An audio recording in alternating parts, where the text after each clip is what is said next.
Hi friends, मैं हूं उपेंद्र कुमार पांडे। आप देख रहे हैं पंडित उपेंद्र स्टडी क्लासेस में। गैस में जैसा कि आप लोग को आज हम बात करने वाले हैं टूल इंजीनियरिंग के चैप्टर सेकंड के कुछ टॉपिक के बारे में।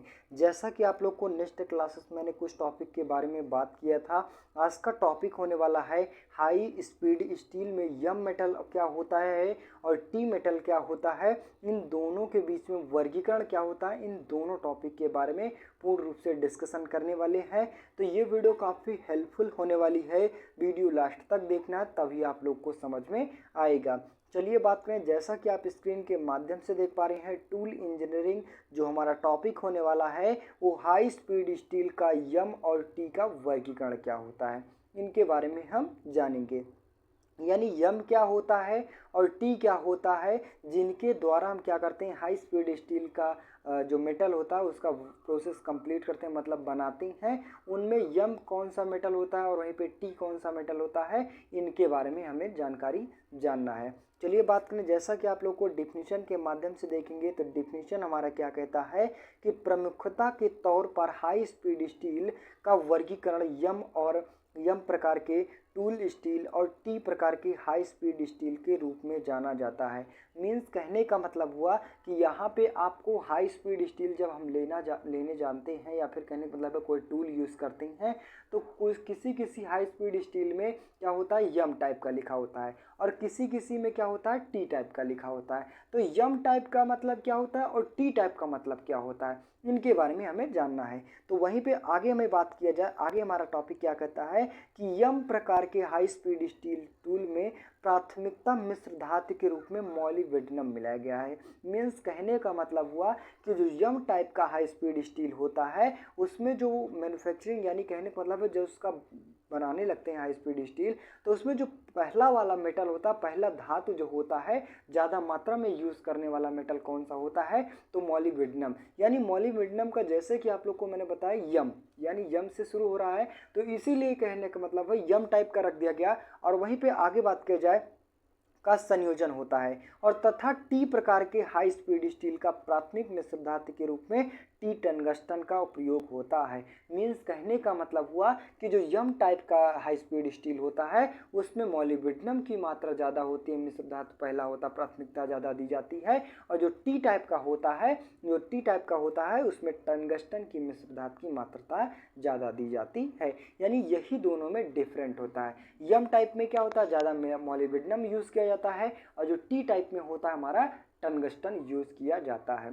आपको एग्जाम के बेस पे कंफ्यूज करने के लिए भी ये टॉपिक पूछा जा सकता है, यम क्या है और टी क्या है हाई स्पीड स्टील में। तो आप लोग को बिल्कुल भी कंफ्यूज नहीं होना है, आप लोग लिख सकते हैं यम क्या है हमारा मॉलिब्डेनम है और टी क्या है हमारा टंगस्टन होता है। चलिए बात करें आगे, हमारा नेक्स्ट टॉपिक आता है कटाई उपकरण के रैक और छूट कोण की अवधारणा। मीन्स कहने का मतलब हुआ कि अगर हम किसी कारखंड पर ऑपरेशन करते हैं या फिर उसे काटते हैं तो उसमें एक दो एंगल प्राप्त होता है। वो कौन कौन सा एंगल प्राप्त होता है, तो एक रैक कोण प्राप्त होता है और एक हमारा छूट कोण, यानी कहने का मतलब हुआ क्लीयरेंस एंगल और एक रैक एंगल प्राप्त होता है। तो रैक एंगल और क्लीयरेंस एंगल क्या होता है, इनके बारे में हम देखेंगे। तो इनको डिफिनीशन के माध्यम से देखेंगे। तो डिफिनीशन हमारा क्या कहता है कि टूल ज्यामिति मूल रूप से कुछ विशिष्ट कोणों या मुख्य सतह और उनके कटाई बिंदु पर उपकरणों की कटाई किनारों की ढलान को दर्शाता है और रैक कोण और छूट कोण सभी कटाई टूलों के लिए सबसे महत्वपूर्ण होता है। मीन्स कहने का मतलब हुआ अगर हम किसी कारखंड पर कोई ऑपरेशन कर रहे हैं या फिर कटाई कर रहे हैं तो उसमें एक एंगल के माध्यम पर उस कारखंड पर कटाई की जाती है।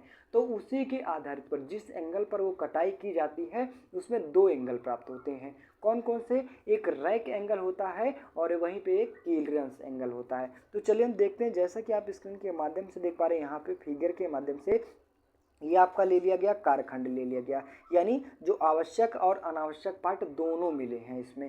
तो यहाँ पे आप लोग जैसे कि स्क्रीन के माध्यम से देख पा रहे हैं, और ये जो ऊपरी वाला आवरण यानी कहने का मतलब हुआ कि यहाँ से यहाँ तक का जो पार्ट दिख रहा है ये अनावश्यक कारखंड हो गया, मतलब इनको हटाया जा रहा है। और ये जितने यूज़ किए गए हैं, मीन्स कहने का मतलब जितना क्लियरेंस किया गया है, सफाई किया गया है, वो हमारा कारखंड यानी यूजलेस, यानी जो जिस प्रकार से जिस उद्देश्य से बना रहे हैं उनके बेस से ये कारखंड लिया गया है। तो यहाँ पे आप देख पा रहे हैं ये तो हमारा क्या हो गया, टूल हो गया। अब टूल को जब जिस कारखंड पर जितने एंगल पर उसे सेट करते हैं, मतलब अनावश्यक पार्ट को हटाते हैं, तो ऊपर से लेकर जितना कारखंड 90 डिग्री सेल्सियस से लेकर, कहने का मतलब है आपका जो यहाँ से और यहाँ के बीच में जो एंगल बन रहा है वो क्या कहलाता है, हमारा राइट एंगल कहलाता है। और वहीं पे बात किया जाए कारखंड जो टूल है, टूल के नीचे और जो आवश्यक कारखंड है उनके बीच में अगर दो कारखंड के बीच में अगर कोई एंगल बन रहा है तो हमारा क्लीयरेंस एंगल कहलाता है। वही बताया गया, जैसे कि आप लोग को यहाँ पे स्क्रीन के माध्यम से देख पा रहे हैं, ये टॉपिक काफ़ी मोस्ट इंपॉर्टेंट है और यहाँ पे आप लोग को कंफ्यूज करने के लिए भी क्वेश्चन पूछा जा सकता है। क्लीयरेंस एंगल या फिर राइट एंगल क्या होता है, इनके बारे में संक्षिप्त टिप्पणी लिखिए, तो आप लोग को बिल्कुल मत कंफ्यूज होना है। तो आप लोग जैसे कि कारखंड पर दिखाया गया, मतलब कोई भी ऑपरेशन दिखाया गया, ऑपरेशन दिखाने के बावजूद भी आप लोग को मैंने फिगर सहित दिखाया कि यहाँ पे जो अनावश्यक कारखंड और टूल के बीच में जो हमारा एंगल बनता है वो हमारा क्या होता है, एंगल राइट एंगल, और जो आवश्यक कारखंड और टूल के बीच में जो एंगल बनता है हमारा क्लीयरेंस एंगल कहलाता है। चलिए देखते हैं यहाँ पे इसके जो रूल होते हैं, रूल के बारे में। तो रूल भी हमारा वही टॉपिक बताया गया है। रूल हमारे दो प्रकार से होते हैं, एक राइट एंगल और एक क्लीयरेंस एंगल। तो राइट यानी राइट कोण को क्या कहते हैं, तो राइट कोण को हमारा डिफिनीशन क्या कहता है कि संदर्भ सतह और राइट सतह के झुकाव का कोण कहलाता है। मीन्स कहने का मतलब हुआ कि जो हमारा पार्ट है ये अनावश्यक पार्ट हो गया और जो टूल हो गया, इनके बीच में जो हमारा एंगल बन रहा है वो हमारा क्या सा कहलाता है, राइट एंगल कहलाता है। और क्लीयरेंस एंगल कारखंड की का तैयार सतह से चिप्स की छूट या पार्श्व सतह के झुकाव को कोण क्लीयरेंस एंगल कहते हैं। मीन्स यहाँ पे कारखंड के बीच से और जो यहाँ के बीच में जो हमारा एंगल बन रहा है वो हमारा क्लीयरेंस एंगल कहलाता है।